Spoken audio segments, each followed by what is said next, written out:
pessoal que vai assistir saber.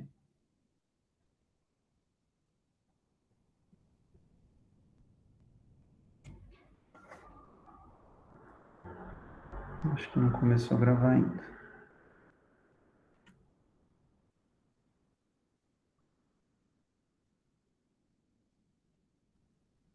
Gravando. Pessoal, como começou a gravar, então eu só vou repetir, tá? A gente rearranjou um pouquinho as datas, como vocês estão vendo aí na tela.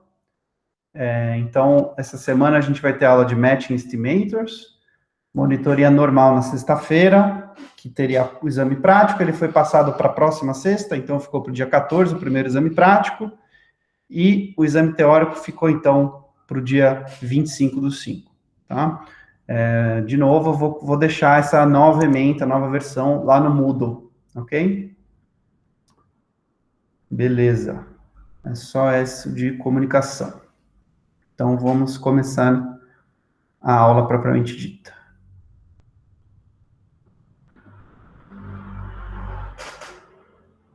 Deixa eu... Aqui, os slides.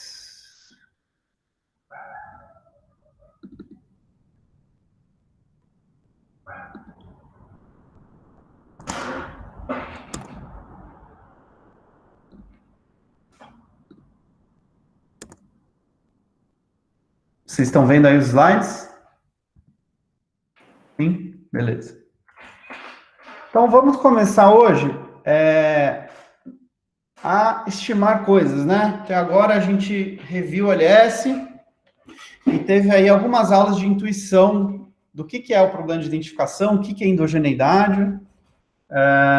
E na última aula a gente introduziu a linguagem de potential outcomes, né?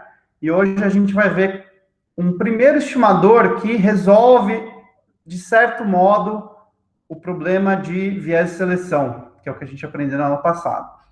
Mas vamos relembrar o que a gente falou na aula passada para a gente colocar aqui como pano de fundo, né? Então, esse é o primeiro slide da aula passada, só para a gente lembrar qual era a história de potential outcomes, né?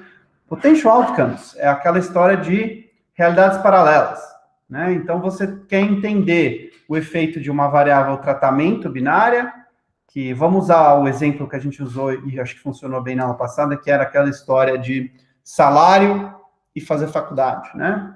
Então, o D aqui, o tratamento binário, seria...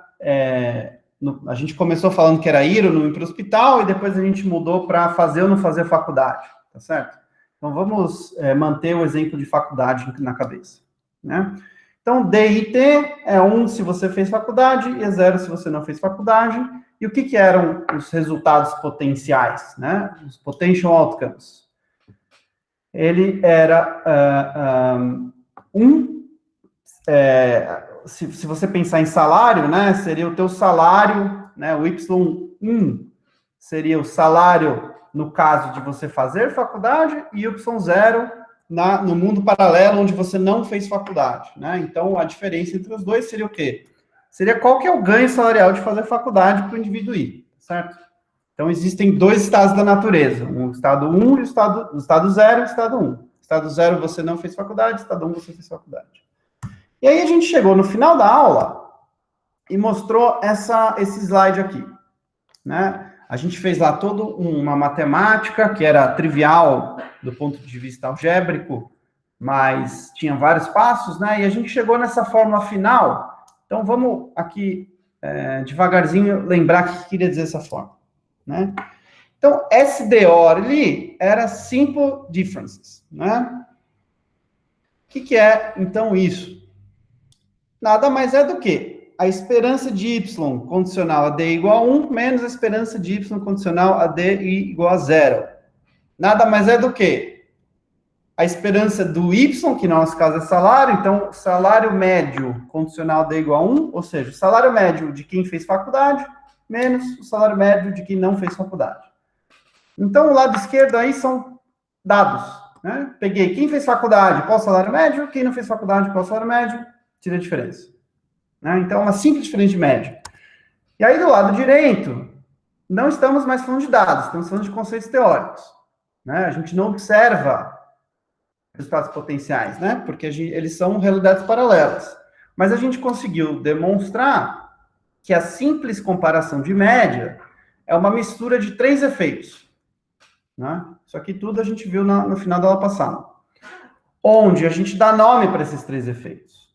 O primeiro é o efeito tratamento médio, que é o que no fundo a gente tem interessado, ou seja, é a esperança de Y menos a esperança de Y0. O que é isso? É o salário médio na realidade alternativa, né, onde todo mundo fez faculdade, e menos esperança de Y0, que é o salário médio na realidade paralela, onde ninguém fez faculdade. Então, essa diferença é exatamente o que a gente quer estimar. Né? Porém, ela está somada com esses 2 bichos feios aí, essas 2 coisas que estão nos atrapalhando, que é o viés de seleção, que é o segundo termo. Então, o que é aí o viés de seleção? Esperança de Y0 condicional D1, menos esperança de Y0 condicional D0. Então, aqui a gente está tudo na realidade paralela, onde ninguém fez faculdade. Né? Comparando o grupo que, na realidade, fez faculdade com o grupo que não fez faculdade. Qual que é a diferença salarial entre os dois? Né? Na realidade, 0. Né? Ou seja, será que esses caras são diferentes? Né? Quem faz faculdade, lembra, acho que alguém falou, mas a pessoa que faz faculdade provavelmente fala inglês, e quem não fez faculdade não fala inglês. Ou trabalha mais duro, é mais ambicioso, né? Então, esses caras já iam ganhar mais de qualquer jeito. Se isso for verdade, esse viés de seleção não é 0, né? Então, ele polui o teu tratamento verdadeiro, né? Que é o primeiro termo. Tá certo? Isso é o nosso viés de seleção. Além disso, tem o viés de efeito de tratamento heterogêneo. O que é isso? É essa diferença entre o que a gente chamou de ATT e ATU. O que era ATT e ATU? Era Average Treatment on the Treated e Average Treatment on the Untreated. Ou seja, é o tratamento para o grupo tratado menos o tratamento para o grupo não tratado. O que é o efeito de tratamento? É quanto que você ganha salário caso você vier fazer faculdade. Né? Você passa da realidade 0 para a realidade 1. Se esse efeito é diferente para os 2 grupos, para os caras que de fato vão fazer faculdade e não vão, a gente vai ter um outro viés aí, que é esse efeito de tratamento heterogêneo. O que quer dizer tratamento heterogêneo? Quer dizer que o efeito do tratamento é diferente, é heterogêneo entre os 2 grupos. Né? Então, a gente terminou a aula passada falando assim, olha, quando eu pego uma simples comparação de média, ela é uma mistura do efeito que a gente quer estimar, mais esses 2 efeitos que eu não quero, que eu quero me livrar desses 2. Né? E aí a gente terminou a aula falando, bom, como é que a gente resolve esse problema? Né? A gente resolve esse problema com o random assignment. O que é random assignment? A aleatorização do tratamento, tá certo? Então, se o tratamento for alocado de maneira aleatória, ou seja, quem faz faculdade, quem não faz faculdade, é definido de maneira aleatória, não é mais uma escolha de alguém, né? Pensa sempre aquela coisa, quem toma vacina ou quem toma o placebo é definido de maneira aleatória. Nesse caso, o que a gente terminou a aula falando foi, nesse caso, aí esses 2 termos dão 0, né? O selection bias, né? O viés de seleção e o viés de tratamento aleatório são 0. Então, o que sobra, aí sim, é o meu efeito verdadeiro, o meu ATE, né? O meu efeito de tratamento médio. Ok? Isso a gente viu também na última aula. Então, aqui, o efeito, a seleção, o viés de seleção é 0, e no próximo slide a gente viu a mesma coisa, que também o ATT é igual a ATU, portanto, o viés de seleção, o viés de tratamento heterogêneo também é 0. Então, como diz o título do slide, né, a alocação aleatória de tratamento resolve o problema de tratamento heterogêneo. E resolve o problema de viés de seleção. Muito bem. Alguma dúvida? Isso é só o resumo da aula passada. Né? Então, todos lembramos o que foi dito. Certo? Algum comentário? Não? Beleza. Beleza. Então, vamos seguir.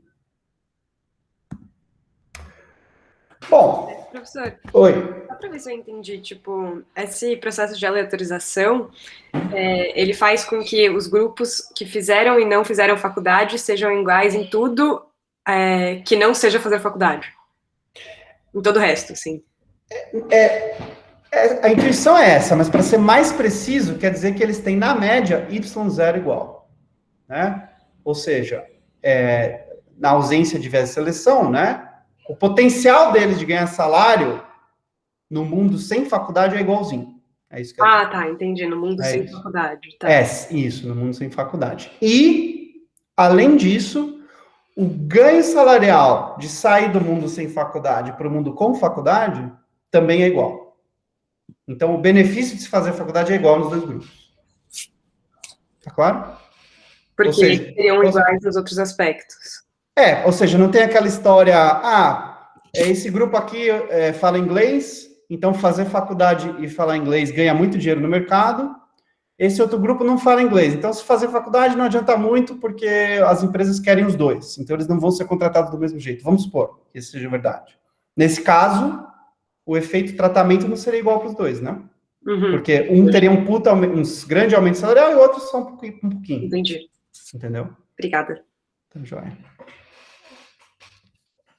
Ok, gente, mais alguma pergunta?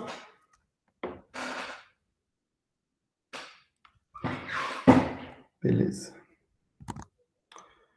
Então, a gente terminou a aula falando assim, olha, desde que a definição do tratamento, quem é tratado, quem não é tratado, né?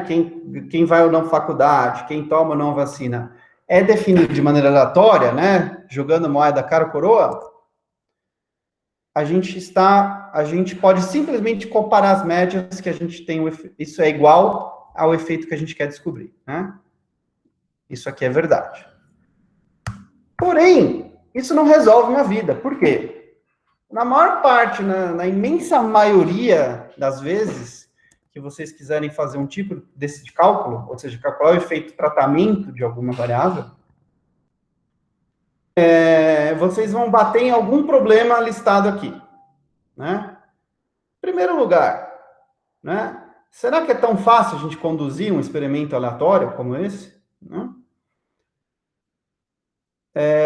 Eles podem ser, né, tipicamente, fazer um negócio desse, primeiro, em geral, muito caro, né? Quanto custa fazer esses testes que a gente está vendo na TV todo dia? Né? Você tem que chamar milhares de pessoas, né? Metade toma a vacina, metade toma o placebo, né?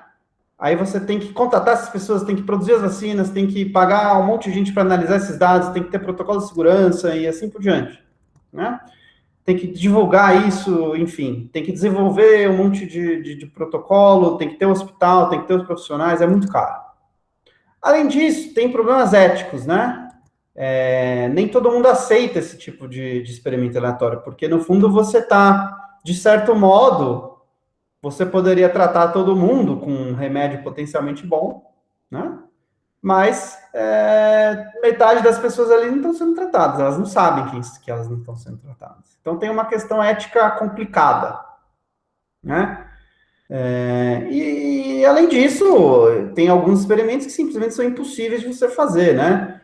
Imagina que ao invés de olhar para a vacina, a gente estivesse falando assim, será que país, por exemplo, uma pergunta importante em economia política, será que países que são democráticos crescem mais no longo prazo? Ou têm um PIB mais alto no longo prazo? Né? Como é que eu vou aleatorizar país ter democracia e não ter democracia? Impossível, né? Então, assim, não existe não tem nem como conceber um tipo de experimento, certo? Mas aí você fala, mas tem alguns casos que eu consigo, sim, implementar um experimento, né?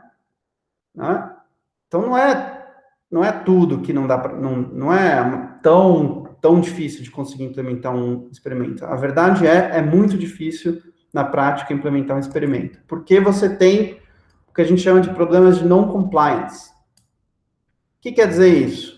Você define, sorteia lá, pessoa A, B, C vai ser tratada, e pessoa D e F vão receber o placebo, seja lá o que for esse tratamento. Em primeiro lugar, a pessoa que vai lá, de fato, administrar, tem que executar exatamente o que você definiu, e nem sempre é fácil fazer isso. Pensa numa situação que a gente está... por exemplo, imagina uma situação que a gente está aleatorizando, a gente quer entender o Bolsa Família, se ele tem efeito bom ou não sobre a saúde das crianças, por exemplo. Aí você chega lá numa prefeitura, fala com o prefeito, ele topa implementar uma aleatorização, escolhe algumas famílias que ele vai dar o Bolsa Família, e algumas famílias aleatoriamente você escolhe que não vai receber o dinheiro. Aí tá chegando perto da eleição. Você acha mesmo que esse prefeito não vai dar dinheiro para todo mundo? Ele vai, né? Porque ele tem outro objetivo. O objetivo dele não é calcular o efeito médio de tratamento. O objetivo dele é ser eleito, tá certo? Além disso, tem problemas de compliance com as próprias pessoas que participam do estudo, né? Às vezes as pessoas conseguem mudar de grupo, tratamento e controle, né? Tem essa também, porque é amigo de quem está administrando o tratamento, então ele fala, me muda de grupo aí, me bota nos grupos tratados, enfim, aí você perde a aleatoriedade. No fundo, problemas de não compliance, de um lado ou de outro, você perde a aleatoriedade, então você perde essa característica que nos dá os resultados bons que a gente viu nos slides passados. Tá? Ok? Então, assim, tudo isso aqui para falar o quê? Olha, apesar de, em teoria, experimento aleatório resolver minha vida, poucas vezes, na prática, ele vai ser usado e vai ser útil, de fato, para a gente fazer essas coisas. Por isso que existe esse curso, né? Por isso que existe esse curso. Então, vamos falar agora de problemas que não dá para a gente fazer experimento aleatório. Vamos começar com uma história ruim. Vamos começando a falar de câncer. Câncer de pulmão, mais especificamente, e a relação de câncer de pulmão com cigarro. Tá? Hoje, obviamente, está mais que provado por milhares de estudos que cigarro está ligado a uma maior incidência de câncer de pulmão, tá certo? Mas isso não era verdade na década de 50, né?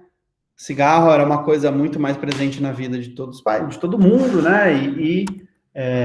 Não se sabia dessa associação. E começou-se a gerar dados, estudos nessa época, né? Que começou a desconfiar, as pessoas começaram a desconfiar que existisse essa ligação entre as duas coisas. Então, no primeiro gráfico aqui, a gente vê que tem um aumento, em primeiro lugar, existia um grande aumento aí, isso é dado dos Estados Unidos, né, na década de 20, 30, 40, 50, um aumento grande na descoberta de câncer de pulmão como causa de morte, certo? Então, isso se tornou uma coisa que ficou mais e mais importante, né, com o surgimento aí das grandes marcas de cigarro, então, acendeu uma luz amarela, vamos dizer assim. E, além disso, a gente vê aí outros estudos mostrando que a taxa, na figura 2, a taxa de mortalidade por câncer de pulmão em homens também subiu aí super rápido para vários países, né? Inglaterra e Canadá em particular. Tá? Então, falou assim, olha, câncer de pulmão é uma coisa que está aumentando muito, né?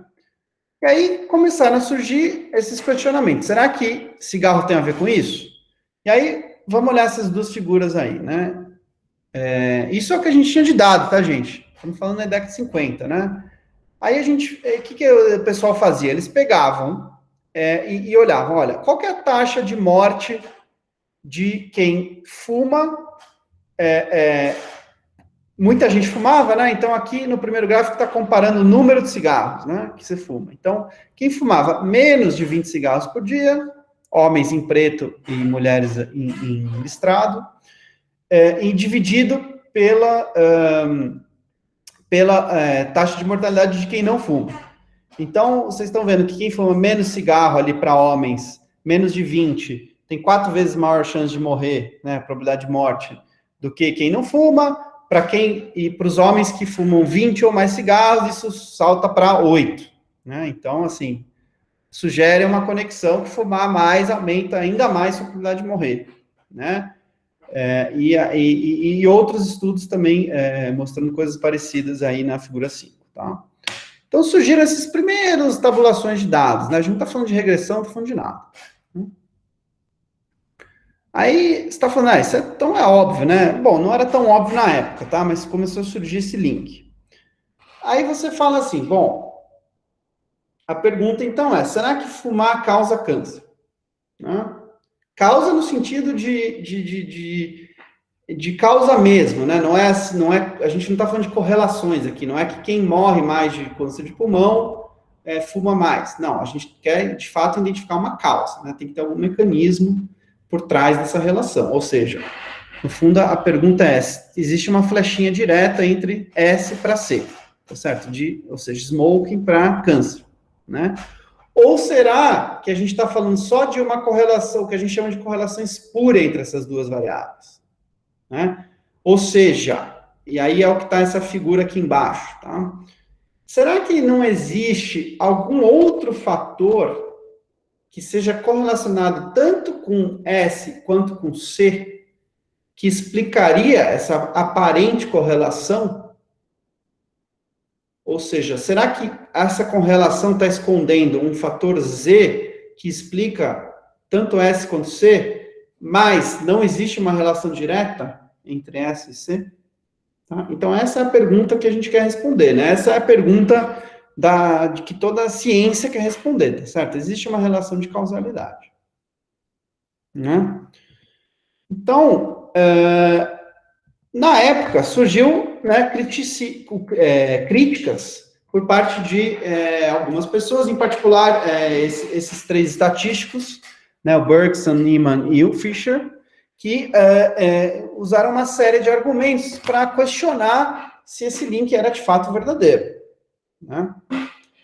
E a gente vai falar de algum deles aqui. Por exemplo, a correlação entre fumar e câncer de pulmão é espúria devido à seleção viesada dos subjects, né, das pessoas que participam dos estudos.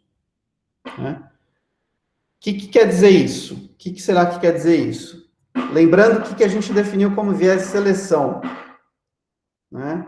Quem que me diz aqui que poderia estar por trás de essa seleção viesada dos participantes?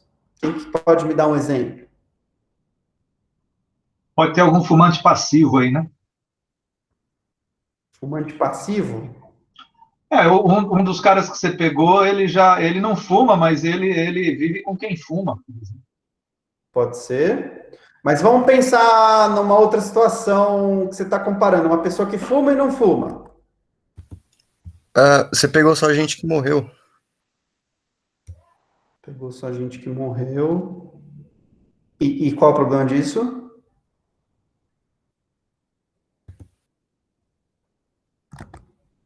Diego? Não, tô pensando. É porque tem um caso parecido do que eu tô pensando, só que se encaixa em outro contexto. Mas vamos lá. Vamos pensar o que é a definição de viés de seleção, que a gente acabou de definir lá, 3 slides atrás. O que seria aqui no caso o Y0? Você tem que partir do pressuposto que antes de fumar, as pessoas têm a mesma condição de saúde. Sim, mas eu vou só corrigir, não é antes de fumar, no caso se ninguém fumasse, né?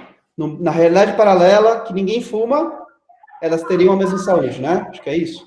A mesma coisa é comparar uma pessoa que não fuma com uma pessoa que também não fuma antes dela fumar, né? Isso. Antes da pessoa começar a fumar, tem que estar com o mesmo estado de saúde, assim, saudável.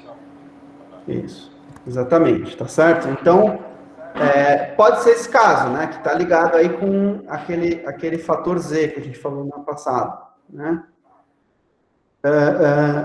E tem algumas outras críticas aqui menos importantes que a gente não vai tocar, mas em particular, em primeiro lugar, eles estavam impressionados com as magnitudes dos efeitos, né? Então, que era, a princípio, implausível você achar efeito que a gente achou 4 vezes, 8 vezes maior probabilidade de você morrer. E a grande crítica, não existia evidência experimental, né, que mostrasse de maneira convincente que cigarro, de fato, era uma causa de câncer de pulmão, né? O que existiam? Somente essas diferenças simples, ou seja, é o SDO, né? Eram dados. Quem fuma?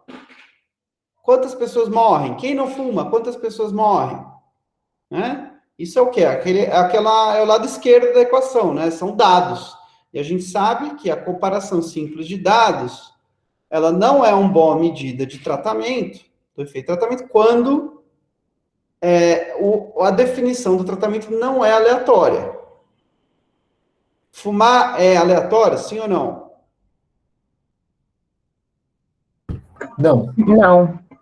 Alguém aqui fuma aleatoriamente? Jogou uma moeda, caiu o cara, vou ter que fumar. Não, né? Então, é uma escolha, tá certo?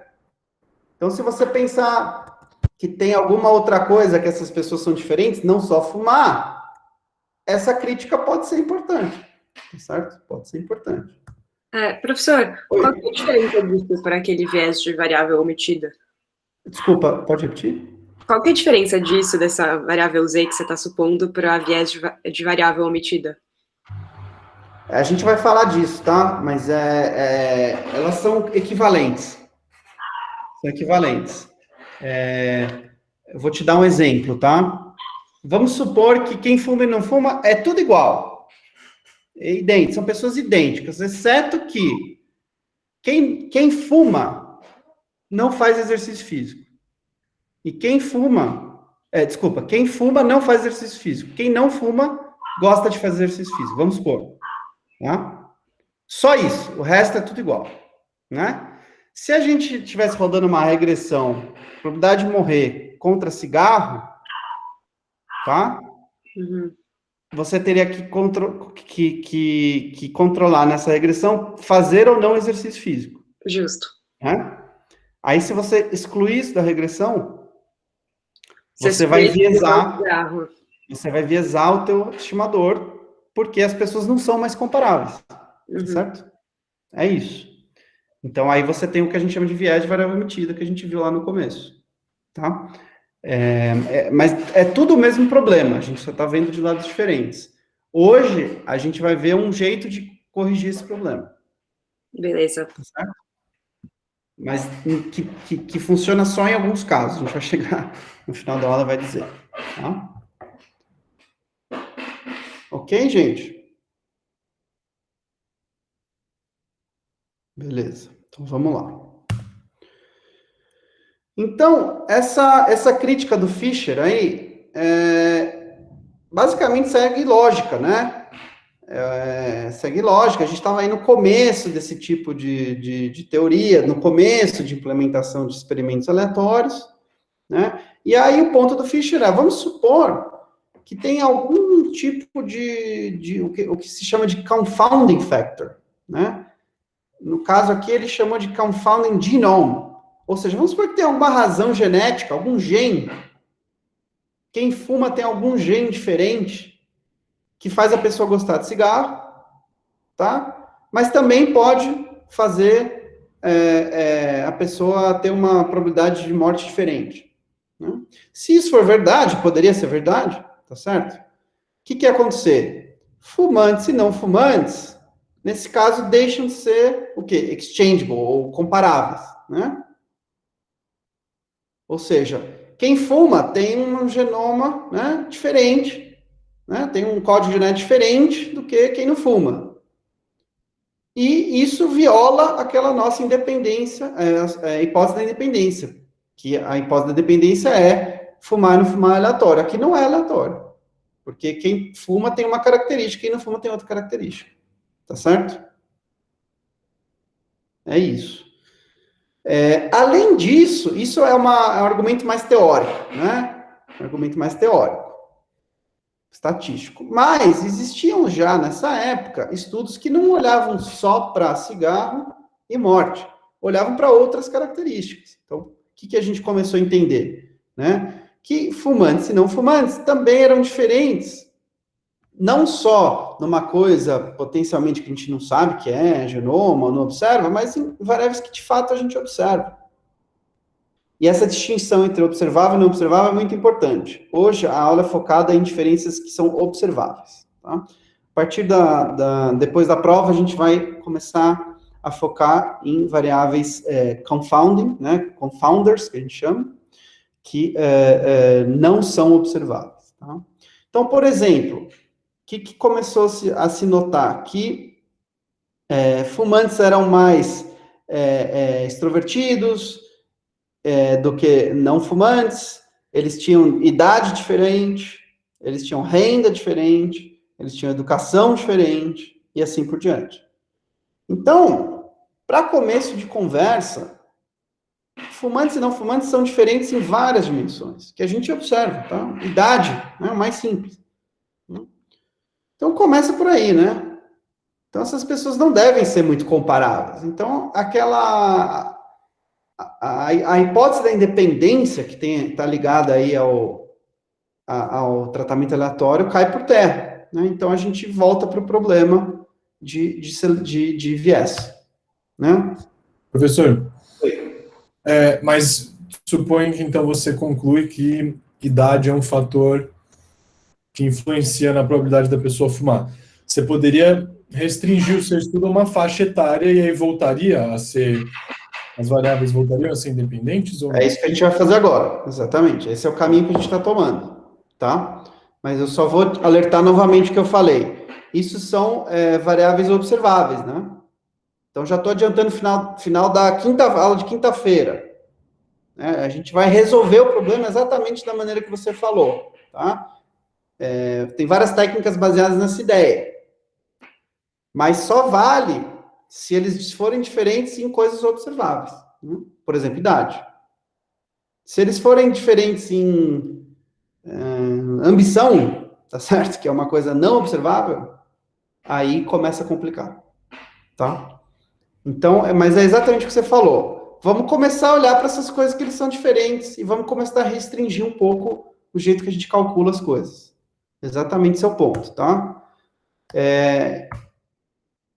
Só para terminar o argumento, né?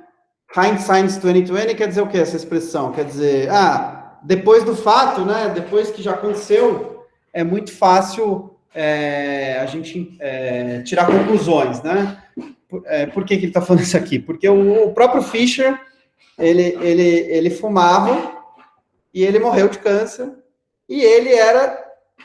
depois soube-se que ele era, na verdade, um expert, né, um cientista pago pela indústria do tabaco. Tá? Então, ele não tinha, vamos dizer assim, as motivações mais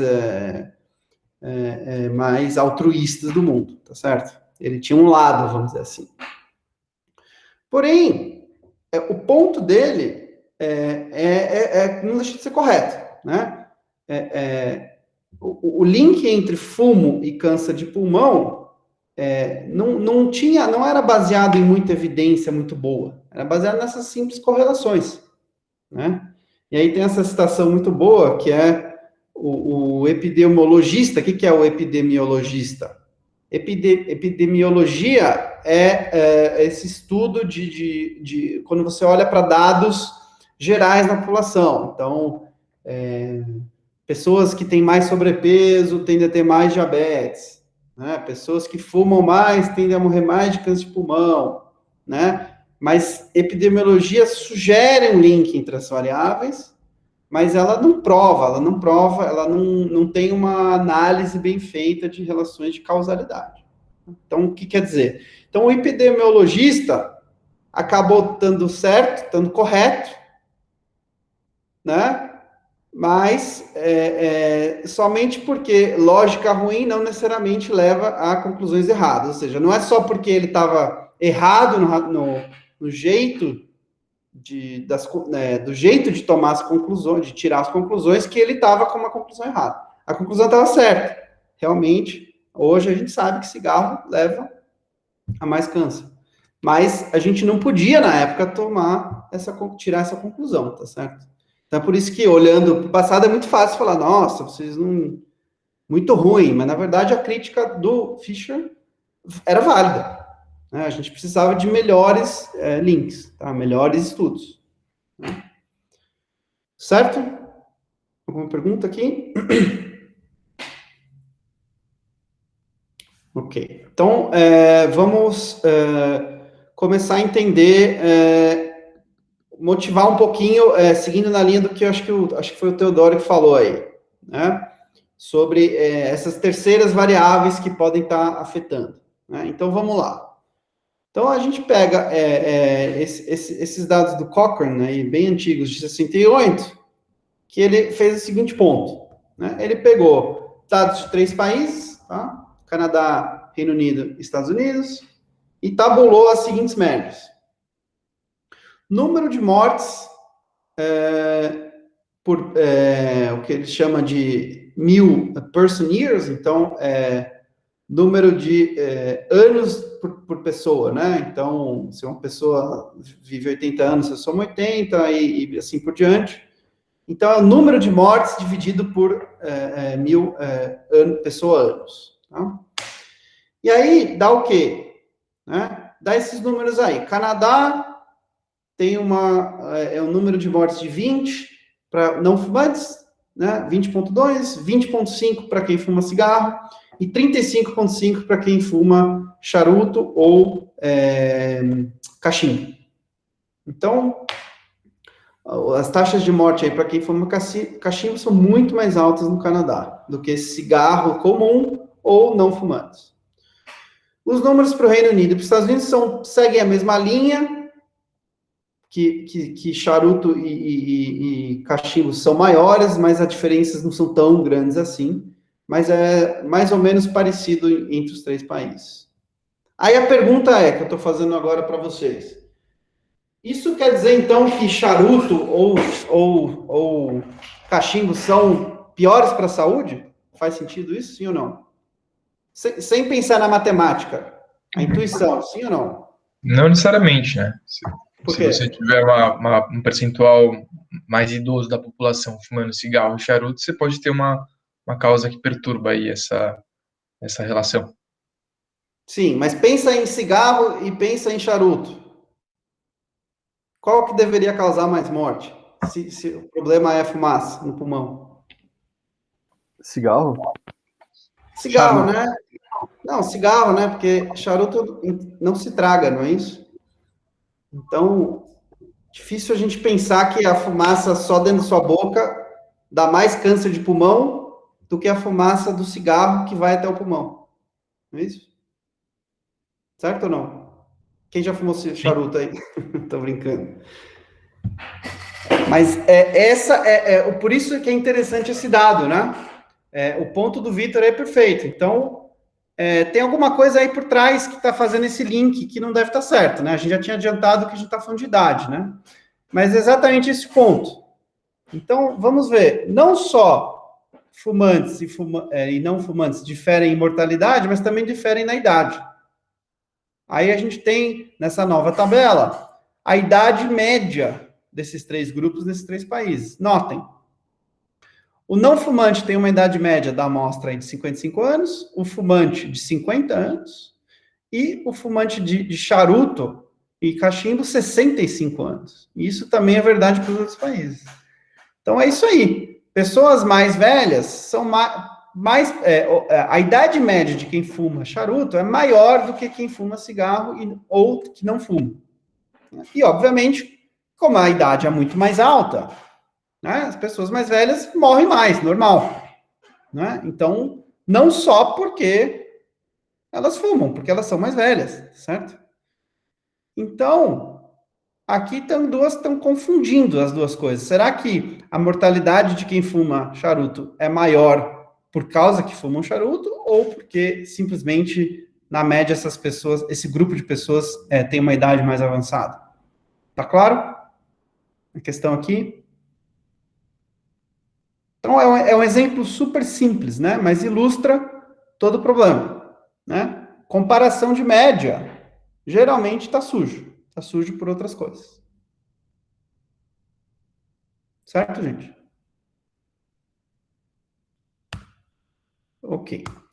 Então, aqui a gente termina de motivar o problema. Agora vamos, então, dado que isso é um problema e ele aparece em tudo que é lugar, basicamente, né? Como que a gente resolve, né? Bom, o livro chama de subclassification, né? Acho que não é uma boa tradução, mas acho que uma tradução melhor seria estratificação. Tá? Então, como é que a gente pode pensar, abordar esse problema? Bom, um jeito é pensar que as covariadas, e a gente vai definir já o que são covariadas, mas pensa que são, por exemplo, aqui no caso, idade, né? Que a idade, né, as covariadas, em particular a idade, no nosso exemplo, não estão equilibradas, balanced, né? Não estão equilibradas ou balanceadas, né? Por quê? Que a média desses valores, né? Então, a idade média é diferente dentro do grupo tratado em comparação com o grupo de controle, né? Ou seja, no nosso exemplo, quem fuma charuto tem uma idade maior do que quem fuma cigarro ou quem não fuma.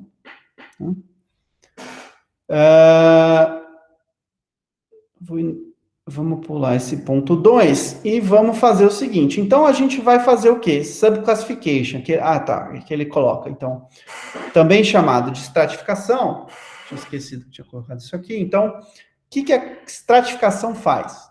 Ela implica em quê? Que acho que o Teodoro tinha sugerido. Comparar a mortalidade, né, taxa de mortalidade, entre diferentes grupos que fumam ou não fumam, dentro da mesma faixa etária. Né? Então, você pega lá, fumantes entre 40 e 50 anos, tá? Por exemplo. Aí você compara, quem fuma e não fuma. Então, você vai ter uma comparação melhor a princípio. Né? Essas pessoas são mais parecidas. Elas têm mais ou menos a mesma idade, mas uma fuma, outra não fuma. Né? Então, isso a gente diz que a gente está equilibrando ou balanceando as covariadas. Né? Em particular, aqui no exemplo, a gente está falando de idade. Tá claro? Então, esse é o princípio da coisa que a gente está querendo fazer aqui. Então, é bem intuitivo, né? Então, a gente vai fazer o quê? Vai dividir as amostras, né, de fumantes, de charuto, fumando cigarro, e não fumantes em grupos faixa etários, né? Para cada grupo, eu vou calcular a mortalidade, né? A taxa de mortalidade para cada um desses grupos, e vou construir o quê? Pesos de probabilidade de cada grupo etário, né? Como simplesmente a proporção amostral de cada faixa etária. Né? E aí eu vou fazer o quê? Vou tirar a média ponderada da mortalidade dentro desses grupos, faixas etárias, para cada grupo que fuma ou não fuma, né? Usando os pesos que eu calculei. Tá? Tá claro o que eu vou fazer aqui? É simplesmente uma média ponderada. É bem simples. Então, vamos dar um exemplo para a gente entender o que está acontecendo. Então, a gente pega, né, 3 faixas etárias, 20 a 50, 50 a 70 e mais de 70. Tá? Aí a gente tem aí dados que são taxa de mortalidade de fumantes de cachimbo, e aí a gente tem para as três idades, tá? Então, 15, taxa de 15, taxa de 35, taxa de 50. Aí a gente tem número de fumantes de cachimbo e números de não fumantes. Ok? Em cada uma dessas faixas. Aí eu pergunto, quanto que é a taxa média de morte para fumantes de cachimbo? Quem me calcula?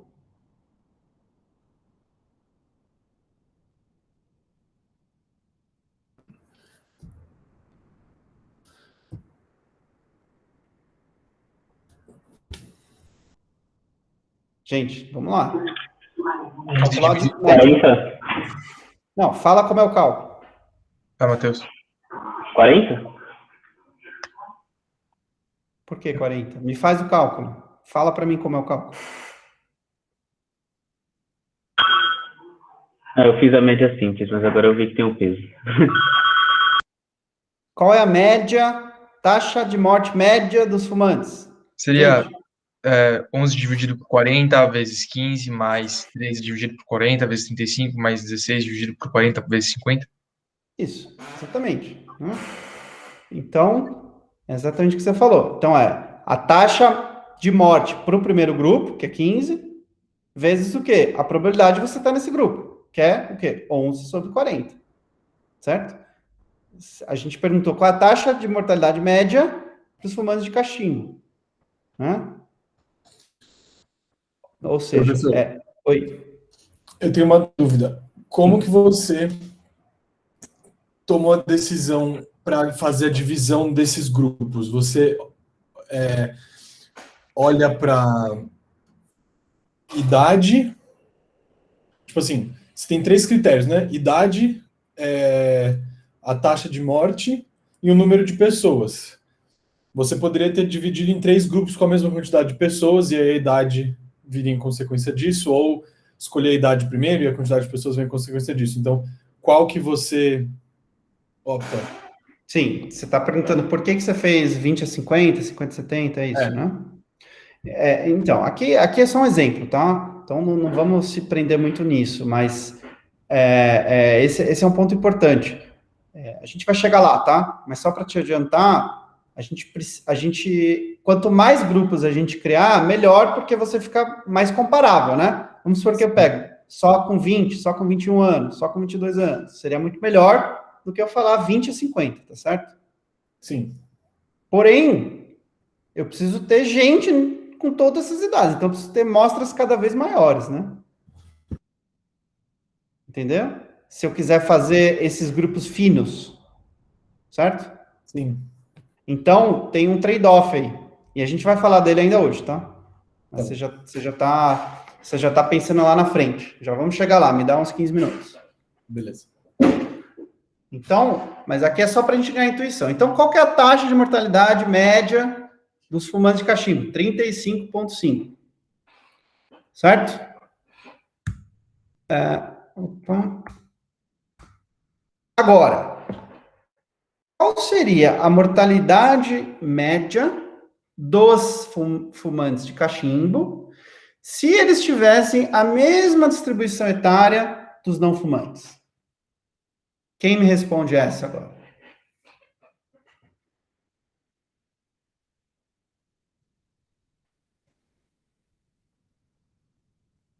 Agora, em vez de a gente atribuir peso 11, 13 e 16, respectivamente, a gente atribui peso 29, 9 e 2. Então, é 29 vezes 15 dividido por 40, 9 vezes 35 dividido por 40 e assim por diante. E aí vai subir ou vai cair? Vai cair.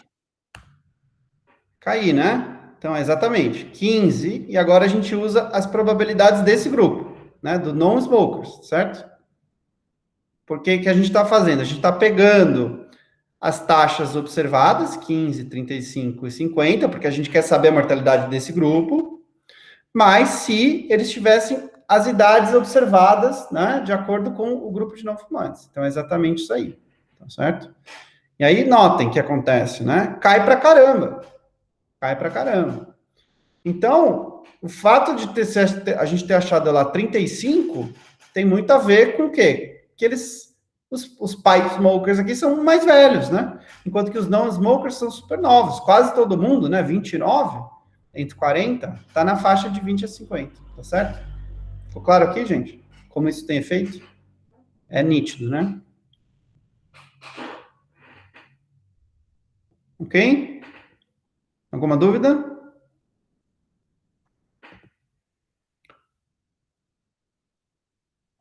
Então, o que a gente vai fazer aqui?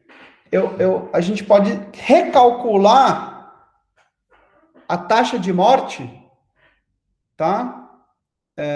Usando essas distribuições etárias iguais para os 3 grupos. Aí olha o que acontece. Então eu refiz esse cálculo aqui para todos os grupos, para os 3 países que a gente já falou lá atrás.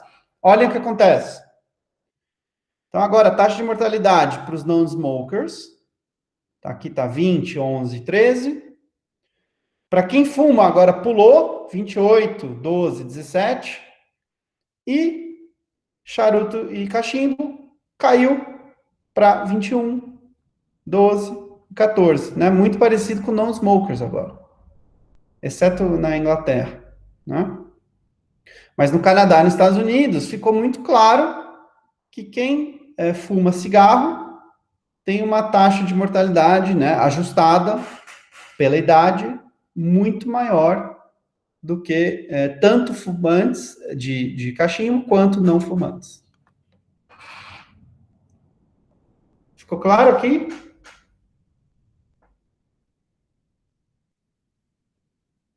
Então, a ideia é, o fato das pessoas serem diferentes estava distorcendo a minha conclusão. Isso quer dizer que esses números agora estão corretos? Não.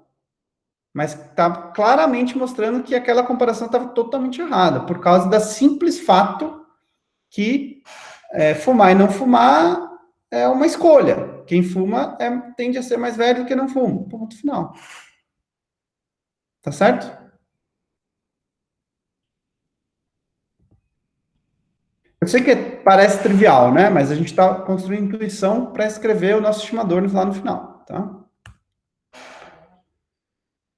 Aí você fala, tá, você só está olhando para a idade, mas você mesmo disse que esses caras são diferentes em outras coisas, né?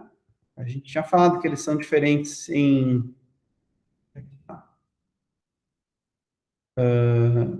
idade, em renda, em educação, né? Será que essas coisas também, a gente não teria que também construir grupos desse tipo? Ou sexo, né? Mulheres e homens, etc., né?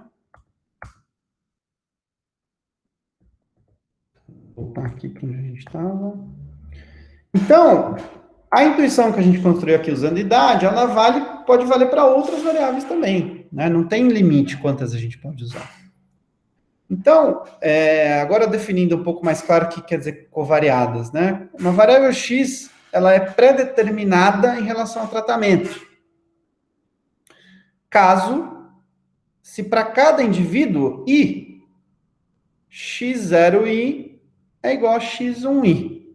Ou seja, o valor de X não depende de D. O que seria aqui no caso, né?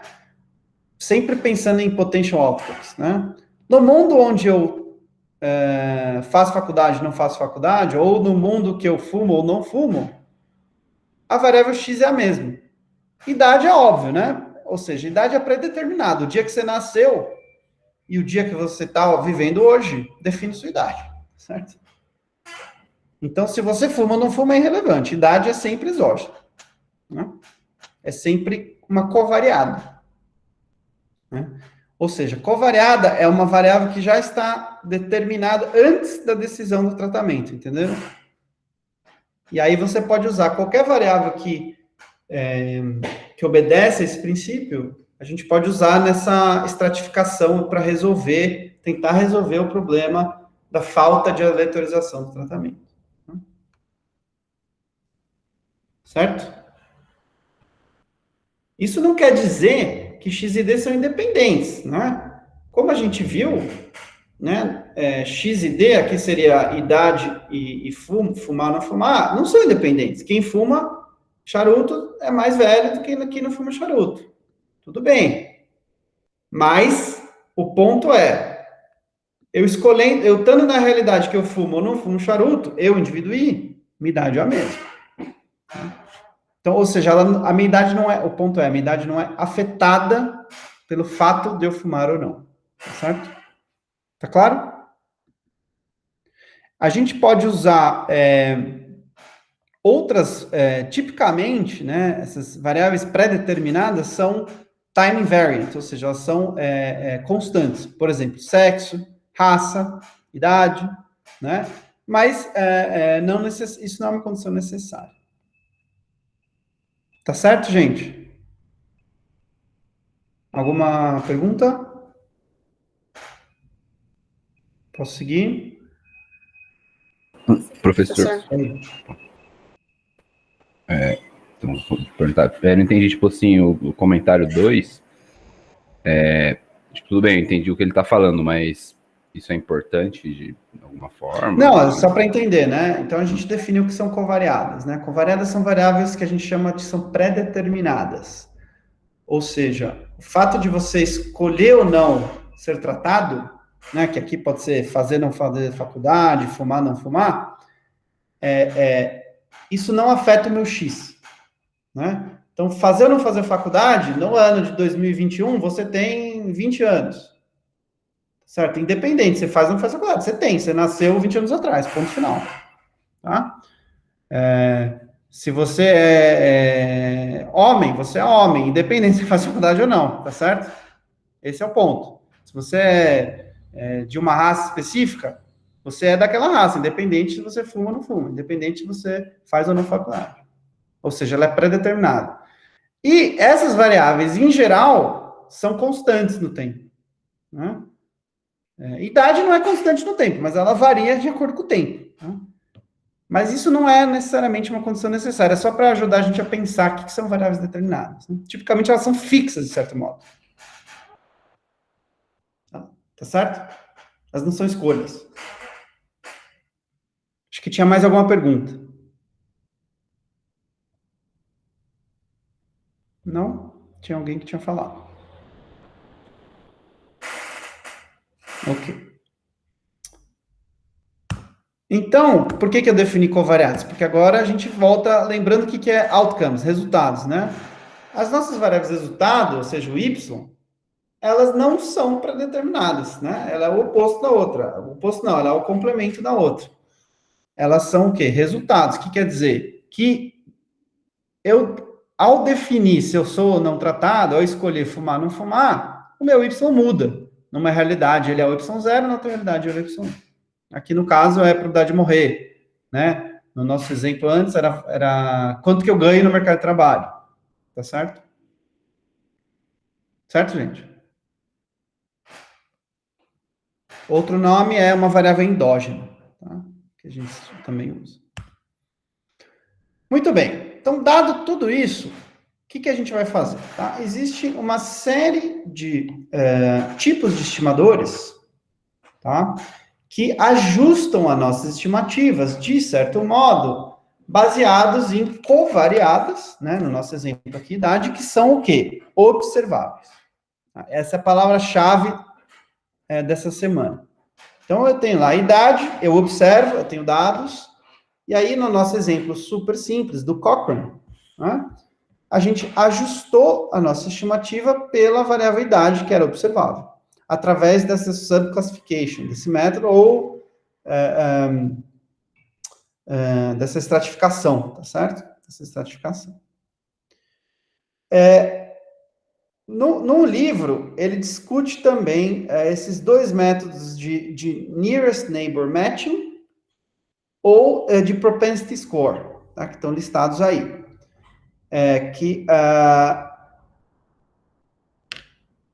Espera só um segundo. Que a gente vai ver eles dois na próxima aula. Tá? Hoje, a gente vai agora formalizar o método de subclassification, de estratificação, que é o mais simples. Todos eles são jeitos diferentes de fazer a mesma coisa. São jeitos diferentes de ajustar, de certo modo,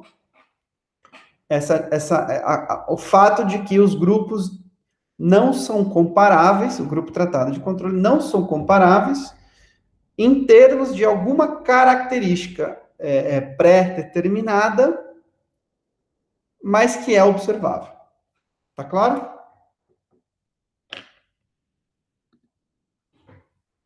Ok. Então, a gente vai agora formalizar como é que a gente faz esses cálculos, tá?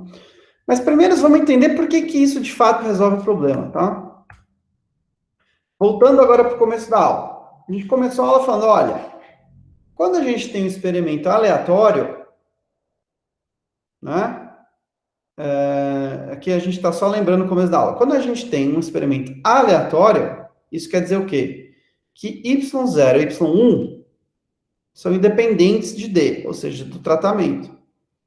Então, quanto que eu ganharia nessas realidades paralelas de salário, ou qual seria a minha probabilidade de morte? nessas realidades paralelas, onde eu fumo, onde eu não fumo, é independente se eu escolho fumar ou não. Tá? E a gente já falou hoje, né, que ao assumir que isso aqui é verdade, ou seja, que essa condição vale, a gente consegue, então, escrever essa diferença aqui como simples um ATE, né, um Average Treatment Effect. Né? Além disso, o Average Treatment Effect on the Treated, o ATT, né, é a mesma coisa que o ATE. Né? Porque o tratamento médio sobre todas as pessoas é a mesma coisa que sobre os tratados, porque não existe tratamento heterogêneo também. A gente falou tudo isso no começo da aula. Mas eu falei, bom, a gente não tem aqui tratamento aleatório. Né?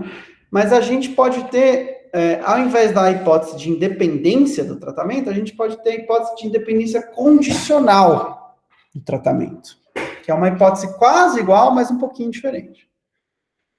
Notem que, no slide anterior, eu vou voltar, a hipótese de independência queria dizer isso aqui. Y0, Y1, perpendicular, né, independente, a D. A nova hipótese, que não chama mais independência, chama independência condicional, então é identificação sob independência condicional, agora a gente escreve assim, ó. Y0 e Y1 são perpendiculares ou independentes a D, condicional a X. E o que é a intuição aqui, condicional a X? Quando a gente separa lá em grupinhos, né, de idade, 20 a 30 anos, 30 a 40 anos, a gente está condicionando na idade. Porque a gente está fazendo a nossa análise levando em conta a idade, ou seja, mantendo idade fixa. Pensa que é ceteris paribus, tá certo, gente? A gente está fixando idade. Quando a gente condiciona, a gente está fixando idade. Ao fixar idade, né, aí a gente está assumindo que dentro do mesmo grupo etário, tratamento é aleatório. Entenderam a ideia? Essa é a hipótese de independência condicional. Então, isso se traduz no nosso exemplo como o grupo que fuma e não fuma é diferente em idade, mas dado que eu levo isso em conta, eles são iguais. Ou seja, em tudo, mas eles são constantes, exceto idade. Tá claro? Alguma dúvida aqui? E a segunda hipótese, que aí liga com o comentário lá do começo da aula, né? Por que eu defini aqueles grupos de idade, 20 a 50, etc., está ligado com essa segunda parte da hipótese, que é da identificação, que é a segunda hipótese, que é essa hipótese aqui, ó.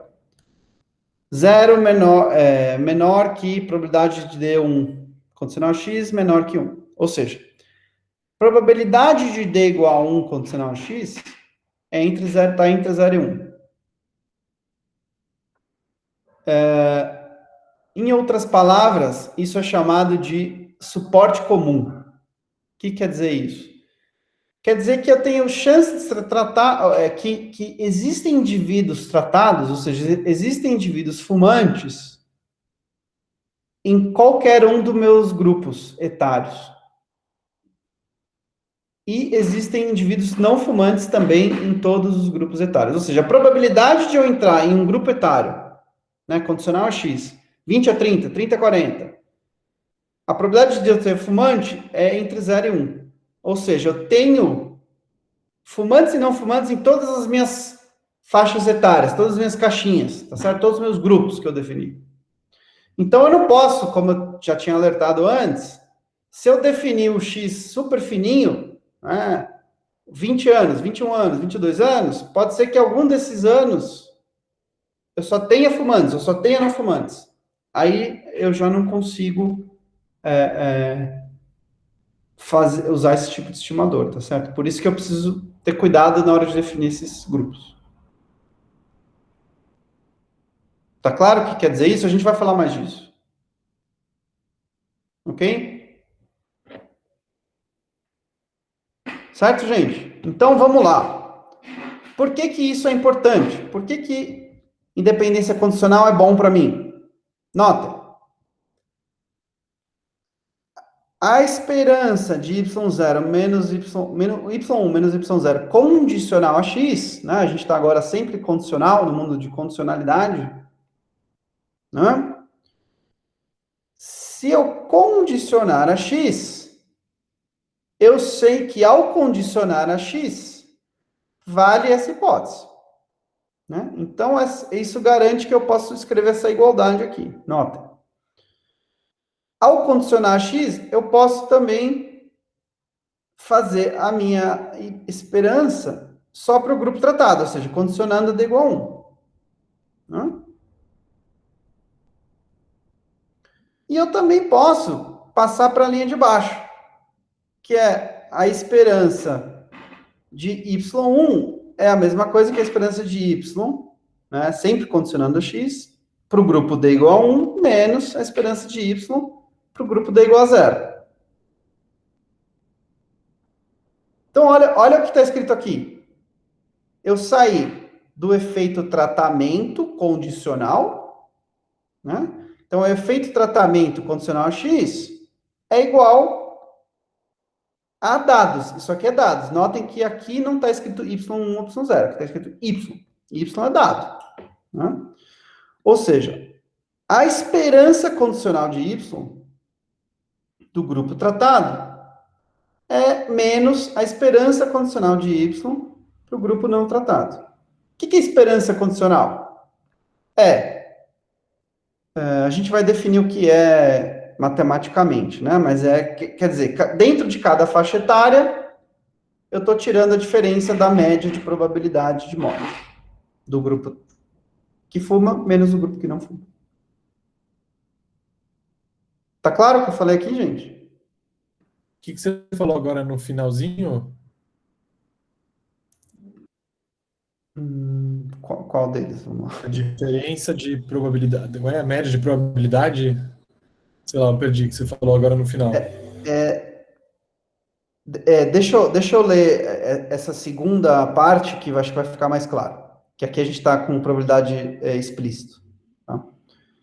Então, vamos lá. Isso eu posso escrever dada a hipótese 1.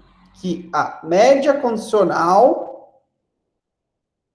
do grupo tratado menos a média condicional do grupo de controle é igual ao meu efeito de tratamento, tá? Então, eu já posso escrever dada a hipótese 1. Agora, dada a hipótese 2, eu posso ir mais longe.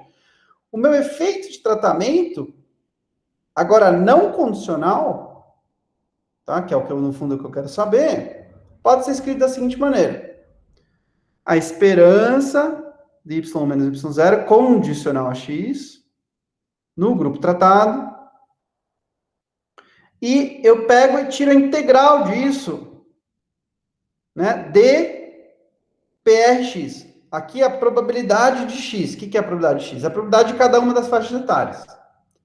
Né? Então, no fundo, o que está escrito aqui? Está escrito, eu já estou tirando o quê? Uma integral, né, de uma variável vezes a distribuição de x. Tá? Então, eu só rearranjo os termos aqui e eu chego nessa expressão aqui embaixo. Que é o quê? A diferença de y para o grupo tratado menos a esperança de y do grupo de controle, ou seja, aqui, o que está entre parênteses aqui nada mais é do que a diferença da probabilidade de morrer de quem fuma menos a probabilidade de morrer de quem não fuma, para um dado grupo etário. Tá? Então, se a gente for lá na tabelinha, pega lá, grupo etário de 20 a 50. Aqui era, sei lá, na média morre 20 para quem fuma e quem não fuma morre 10. Então, a diferença é 10. E aí eu multiplico pela probabilidade de você estar na faixa etária 20 a 30. Né? E aí eu faço isso para todos os grupos etários. Então, se vale a minha hipótese de dependência condicional, o meu efeito tratamento médio nada mais é do que a média ponderada das diferenças de probabilidade de morrer, né, esperança de Y, em cada faixa etária, multiplicada pela probabilidade de você estar em cada faixa etária. Ficou claro o que eu falei?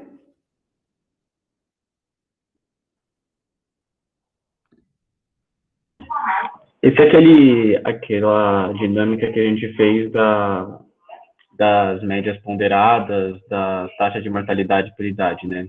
Que agora integralizando. É isso? Sim, é que eu posso ter muitos grupos, né? O X pode ser uma variável contínua também, né? A gente fez um mundo fácil, com 3 grupos, acabou. Né? Mas aqui eu só estou generalizando. Essa é a fórmula, tá certo? Essa é a fórmula, né?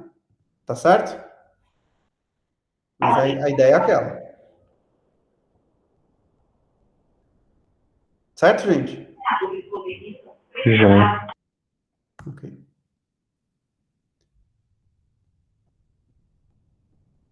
Então, a gente vai ver mais um resultado, depois a gente vai calcular uns exemplos numéricos para fixar o conceito, tá? Então, a gente calculou, a gente mostrou a fórmula de que é o ATE, né? O efeito de tratamento médio para todo mundo, né? E para fazer isso, a gente precisa dessas duas hipóteses. Caso a gente esteja interessado no ATT, que é o efeito tratamento sobre os tratados, né? O que acontece? A hipótese de dependência condicional e suporte comum, ela pode ser relaxada para isso aqui. Ao invés de Y0 e Y1 ser independente de condicional a X, só Y0 precisa ser independente. Né? Porque a gente só está interessado no efeito sobre os tratados. E a probabilidade de D igual a 1, condicional a X, tem que ser menor que 1, tá? Mas não precisa ser maior que 0. Ou seja, eu posso ter casos onde eu não tenho nenhum tratado. A probabilidade de D igual a 1 é 0. Eu posso ter algumas caixinhas que D igual a 0. A gente vai ver exemplo, tá? Mas a ideia é a mesma, tá? O ATT ou o ATE. Vamos lá.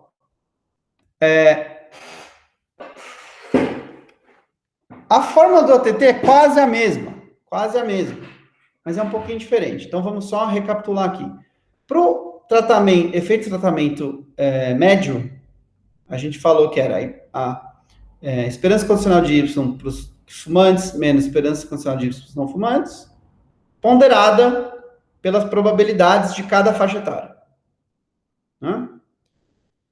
Enquanto que o ATT é o mesmo número, ou seja, esperança condicional de Y para os fumantes menos esperança condicional de Y para os não fumantes, ponderada pela probabilidade de cada faixa etária do grupo tratado. Entenderam a diferença? É quase a mesma coisa. Uma é para todo mundo, para a faixa etária inteira, e aqui é só para a faixa etária dentre os fumantes. Né? Alguma dúvida aqui? Vocês já vão ver o porquê que eu estou definindo esses dois objetos. Porque o ATT é mais fácil de calcular que o ATE. Dá para calcular em mais situações. Então, essas fórmulas aqui estão escritas de maneira contínua, com integrais, né? Por analogia, né, a gente pode pensar nos estimadores desses bichos aqui, né? Que são o quê? Imagina que o X tem K células, né? No nosso caso, faixas etárias, que no nosso caso, K era 3, né? A gente poderia fazer o quê? O somatório de K igual a 1 até 3, né? Aqui a probabilidade média de morte dos fumantes para o grupo K, então para a faixa etária 1, 2 ou 3, menos a taxa de mortalidade para os não fumantes para o grupo T, para cada uma das faixas etárias, ponderado por quê? NK sobre N. O que é NK sobre N? É o número total de pessoas na faixa etária K, dividido pelo número total de pessoas. Tá certo? E, por sua vez, o ATT é quase a mesma coisa. Né? A diferença é que a gente pondera por NK sobre N, mas só dos grupos dos tratados. Então, só muda os pesos. Tá claro? Alguma dúvida aqui, gente? São simplesmente duas médias ponderadas, só mudam os pesos. Uma, o peso sai da população inteira, na de baixo, o peso sai só da população tratada. Tá claro? Todo mundo entendeu? Nenhuma dúvida? Então, vamos fazer uns cálculos desses aqui. Vamos lá. Então, vamos supor que a gente tem só dois grupos aí, K igual a 2, tá? Com estratificação por idade. Eu tenho aí novos e velhos, old and young, né? Tenho taxas de morte de fumantes velhos, fumantes novos, não fumantes velhos e não fumantes novos. Né? Então, para os mais velhos, a diferença é 4, né? 4, certo? E, que é 28 menos 24, e para os mais novos, a diferença é 6, 22 menos 6, certo? E aqui eu tenho o meu número amostral. Então, eu tenho 3 fumantes mais velhos, 7 fumantes mais novos, 10 não fumantes velhos e 10 não fumantes novos. Então, como é que eu calculo o meu ATE? Vamos lá, quem me fala? Seguindo a fórmula.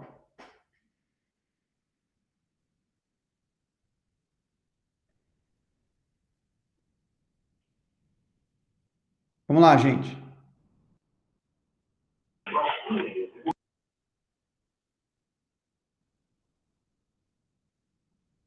Gente, isso aqui é colegial. Primeiro você soma as diferenças, né? O primeiro somatório ali... Ah, não, o somatório tá para fora, né? Bom, dentro do primeiro parágrafo.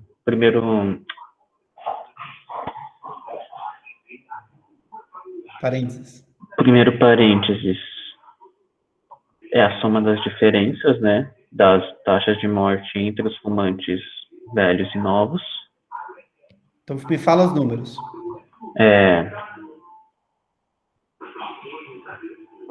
4 menos 6. E aí? O que é Y1K? K é a célula, né? K agora é a diferença do... que tá dando a diferença entre o velho e o novo. Não. K tem K. Quantos Ks tem? 2. Quais são eles? Velho e novo. Velho e novo. Então, tem dois grupos, né? Então, eu estou somando uma multiplicação, certo? Então, vamos fazer K igual a 1 primeiro. Vamos falar que 1 é velho. Então, o que é Y1K nessa tabela? Número de fumantes... taxa de morte de fumantes velhos. Que é o quê? 28. Isso. E Y0K? 24. 24, né? Porque é o quê? Taxa de morte dos não fumantes velhos, certo? Que já está calculado aqui, né? 4, certo? Por isso que está calculado aí em cima. Então, primeiro parênteses é 4 vezes o quê? O número de fumantes. 3 sobre 10. É o quê? 3 sobre 10? Seria 13 sobre 30. O que é NK e N? Percentual de idosos na população, não? Exato. NK é o quê? Número de idosos. Que é quanto? 13. 13. N é o quê? Total de pessoas. 30. Certo? Então, esse é o K1. Agora, vamos fazer o K2. Quanto que é o K2? Agora ficou fácil. O que é dentro do parênteses? 4. Não, 6. 6 e... O que é o segundo parênteses? 17 sobre 30. 17 sobre 30. Certo? Então, o efeito tratamento médio, dado esses dados que a gente tem aí na mão, é 4 vezes 13 sobre 30 mais 6 vezes 17 sobre 30 dá 5,13. Ok? Então, a gente tinha aqui para os velhos, tinha uma diferença de 4, e para os novos uma diferença de 6. Calculando a média, o efeito médio desses caras, 5,13. Tá claro? Agora, vamos fazer, ao invés do ATE, vamos calcular o ATT. Qual a diferença? Primeiro parênteses ou segundo parênteses? Segundo. Segundo. Então, o primeiro é igual. 4 vezes o quê?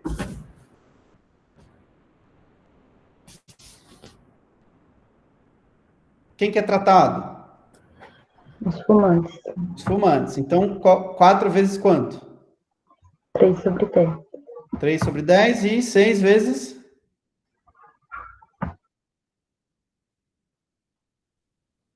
7 sobre 10. 7 sobre 10. Então, dá 5,4. Certo? Então, a interpretação aqui é, o efeito do tratamento sobre os fumantes é 5,4. Antes era o efeito tratamento geral, tá certo? Esses números são parecidos, né? Mas vocês estão vendo aqui que eles não, aqui nesse nosso caso não dá igual, tá certo?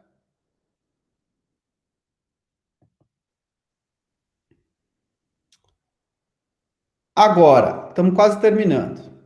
Professor, Oi. só uma coisa, você consegue explicar assim, o que exatamente significa que o efeito tratamento é esse número?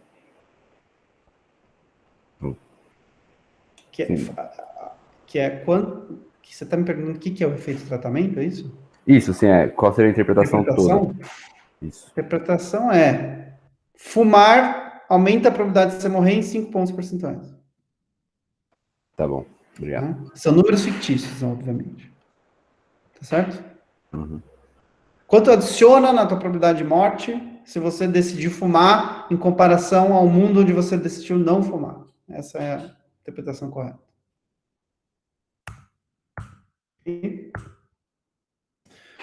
Ótimo.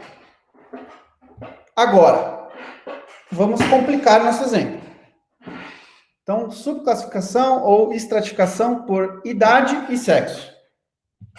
Agora eu tenho mulheres velhas, homens velhos, mulheres novas e homens novos, ou jovens. O que está acontecendo aqui? Agora eu tenho novos dados, eu tenho mais grupos, agora eu tenho 4 grupos, ainda não é muito, né? Só 4. Mas surgiu um problema aqui. O que está acontecendo aqui? Eu tenho, entre os homens velhos, tenho fumantes e não fumantes, mas entre as mulheres velhas, eu tenho somente não fumantes. Certo? Então, vamos calcular o ATE. Quem me calcula o ATE? Vamos lá, mesma ideia. O que está aqui dentro do parênteses? K igual a 1. K igual a 1 é homens velhos. Dá quanto? Vocês já aprenderam. Vamos lá. 28. O que está dentro desse parênteses aqui? É o 28 menos o 22, né? 22. 4. Tá errado, né? 6, né? Deveria estar 6, mas tudo bem. Vezes o quê? 10 sobre 30. 10 sobre 30. E depois, K igual a 2? 24 vezes 1 sobre 10, né? O que está escrito aqui? 24 você vai botar aqui? Não. Menos 24. Menos 24? Por quê? Esse dado não tem... Se você colocar menos 24, você está implicitamente dizendo o quê? mulheres velhas que não fumam têm mais chance de morrer do que mulheres velhas que fumam. Você está dizendo que a probabilidade de mulheres velhas que são fumantes morrer é zero. Né? Você tá colocando um zero aqui nesse espaço branco, né? Uhum. Mas não é zero. Ele não existe. Tá certo? Entenderam a diferença? Uhum. Então, isso quer dizer o quê? Não dá para fazer esse cálculo. Não dá para fazer esse cálculo. Por isso que é importante a diferença de ATE e ATT. Notem agora, se eu pedir o ATT, vamos fazer agora o ATT. Tá? Vamos calcular o ATT. Quem me fala? 6 vezes Seria o 6, tá? Ok. 10 sobre 30. 10 sobre 30? Não, é ATT agora. 3 sobre 10. Tá.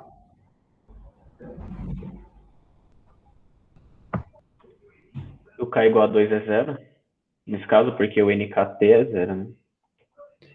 Ignora esse aqui. Porque não tem. Não tem, na verdade. Né? Porque não tem o smoker, certo? Nessa segunda linha. Então é zero. A probabilidade é zero, tá certo? Então, notem qual que é importante entender aqui. Aqui a gente, no exemplo anterior, a gente tinha observações, né? A gente precisava de observações fumantes e não fumantes, tá certo? Aqui no caso, a gente só está se preocupando com os fumantes. NKT sobre NT para o K2 é zero. Então, qualquer número que seja a diferença é zero, tá certo?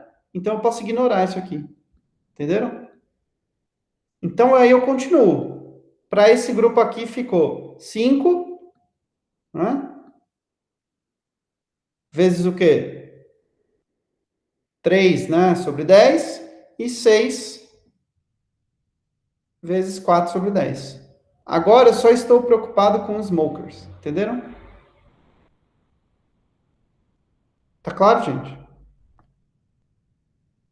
Então, esse número eu consigo calcular.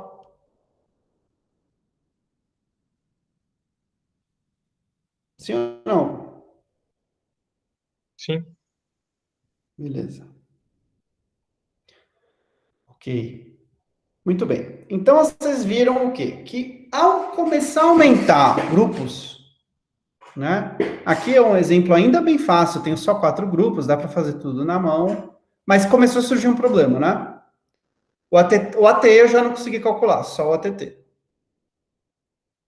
E isso vocês veem que pode aumentar muito rápido. Né? Imagina que eu falasse idade, sexo e educação. Aí você definiria a educação como escola primária, né? Escola ensino médio e ensino básico, ensino fundamental, ensino médio e faculdade, 4 grupos. Aí você já ia estar 2 vezes 2 vezes 4, então a gente já ia ter 8 grupos. E assim por diante, tá certo? E a isso a gente dá o nome de a maldição da dimensionalidade, ou seja, conforme a gente vai adicionando covariadas, né? Conforme a gente vai aumentando o número de covariadas, o K aumenta rápido. O K, nesse caso do exemplo, K já foi demais. K4 já foi demais, né? E, de maneira genérica, a gente pode pensar o seguinte, o número de estratos, né, ou de células, é igual ao que? A 3 vezes K. Né? 3 vezes K. Então, se eu tenho um K igual a 10, né, aí já começa a ficar um número gigante, tá?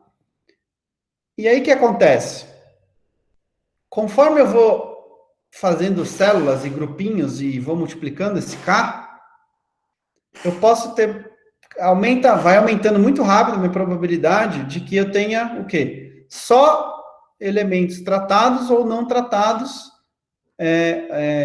nessa célula. Ao acontecer isso, eu não consigo mais fazer os cálculos do efeito de tratamento, tá certo? Por outro lado, se eu fizer grupos muito grandes, né, que nem 20 a 50 anos lá no começo, que era um grupo muito grande, eu começo a ter problema que, pô, é difícil falar que todo mundo ali é igual, exceto, né, todo mundo dentro do mesmo ano dentro dessa faixa etária igual. Mas, ao afinar os grupos, eu caio no problema de dimensionalidade, né? Então, tem um problema aqui, né? Tem um problema, porque, por um lado, eu quero condicionar o máximo de coisas que eu conseguir. Porque você vai falar, os fumantes de cachimbo e cigarro, ou não fumantes, têm de idades diferentes, mas também têm rendas diferentes, mas também tem sexo na média diferente, e assim vai. Se comporta de maneira diferente, enfim. Então, você quer dividir em grupinhos cada vez menores para deixar eles mais comparáveis. Porém, você não tem amostra infinita, né, para encher todas essas caixinhas com observações. Então, você está preso, né? Apesar disso aqui ser uma solução aparentemente boa, você cai nesse curse of dimensionality, né? E aí, na aula que vem, a gente vai estudar uma solução muito elegante para esse problema, que é o chamado... Onde é que está? É o chamado propensity score matching. O propensity score matching, a gente vai falar talvez um pouquinho de nearest neighbor, mas principalmente o propensity score matching é muito usado porque o propensity score é uma variável que a gente vai calcular, tá? Para, de certo modo, resumir todas essas variáveis que a gente quer condicionar em uma só. Então, ela meio que reduz a dimensão, né? Masculino, feminino, velho, novo, mais educação, menos educação. Em vez de ter essas dimensões todas, reduz em uma só. Ao fazer isso, aí a gente reduz a dimensão e consegue calcular essas coisas todas que a gente quer calcular. Consegue calcular o efeito de tratamento. Tá certo? Alguma dúvida? Ainda não, professor. Ainda não? Fica para a próxima, a dúvida? Fica para a próxima. Esse material não está no Moodle ainda, tá? Não. Vou colocar. Tá bom. Tá joia, gente? Se não tiver dúvidas, encerramos por aqui e nos vemos na quinta. Beleza? Até lá, então, professor. Boa noite. Beleza. Valeu, professor. Até quinta. Valeu, professor. Boa noite. Tchau, Boa noite. Tchau.